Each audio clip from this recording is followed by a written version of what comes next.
Yeah, hi there. These comments, I'm going to just use your initials N for privacy purposes, and I am Michael, the founder, owner, and the materials writer for all of your lessons at the 7-step system to pass the TOEFL IBT.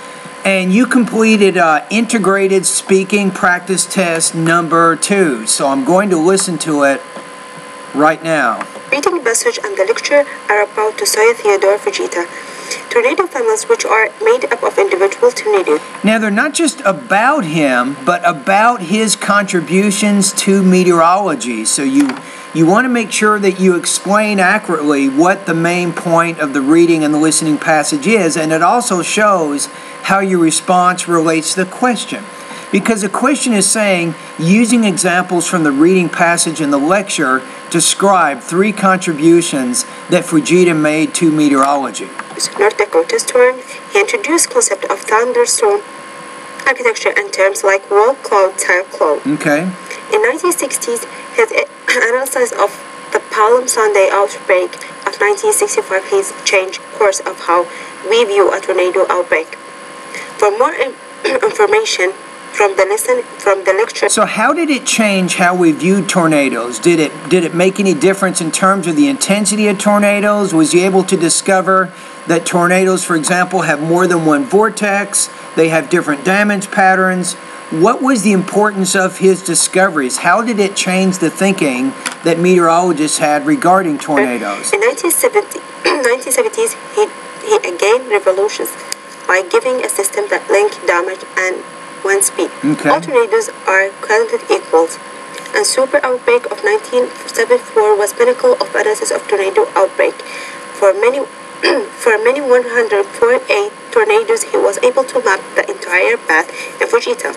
Also, his ability to simplify concepts of severe storm. Now, I'd like to have you review, when you go to pronunciation, you need to review the P, like path, people, the T even, but especially the P. When you're pronouncing that, you're not pronouncing it with quite enough air. So people, path, pave. So you have to pronounce it with more air. So I can't remember exactly what the lesson number is. But if you go to the pronunciation part of my course, review the difference between the P and the B consonant sounds. Was a great ad in public education. Okay. So I think you're going in the right direction here, but remember, you need to repeat some of the key words from the speaking prompt, which are contributions that Fujita made to meteorology, and as you're explaining the reading passage and the lecture, show how what you're saying relates back to those key points. So you have kind of a cause-effect type relationship going on. You're explaining everything you're doing, and then explicitly showing how this affected or affects meteorology today. One thing you did mention is he mentored a lot of students who now are leaders in the field of meteorology. So that was kind of an important point that you did not mention. Okay, let's take a look at the rubrics here. You can click on the rubrics in the email that I'm sending you so you can understand a little bit more about your score. Delivery, you're getting there, but you still have a very strong non-native speaker accent. So you want to continue to work in the pronunciation part of my course. Like I said in the video, I'd like you to pay particular attention to the P and the B consonant sounds. In addition to that, you can also study the pronunciation lessons that relate to intonation and also thought groups and blending. That means pronunciation lessons 36 through 40 to get some instruction on intonation. You can also study pronunciation lessons 41 through 44 so you can get more instruction on thought groups and blending, something that you can improve upon in your own speech.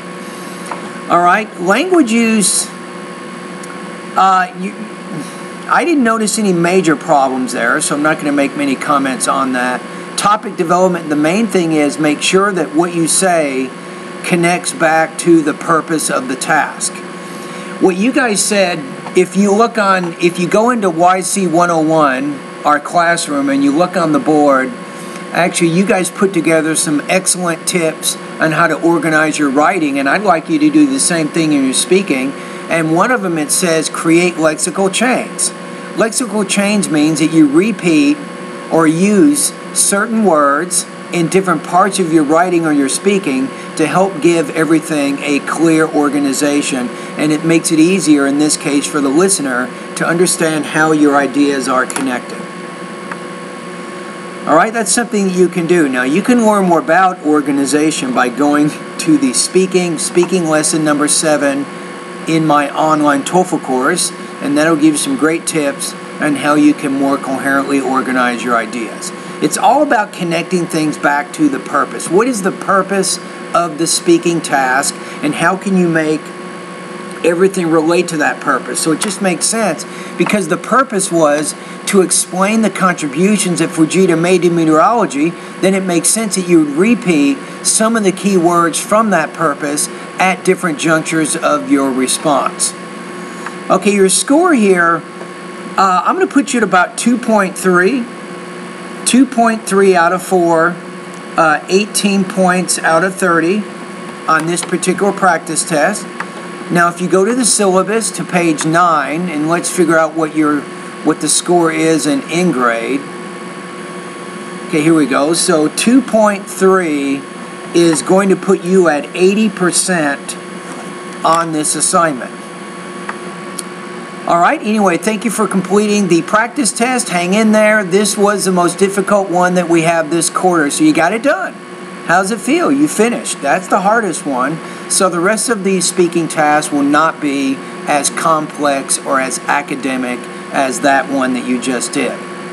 So the hard part is over, am I right? Okay, anyway, thank you very much. I look forward to listening to your next speaking task.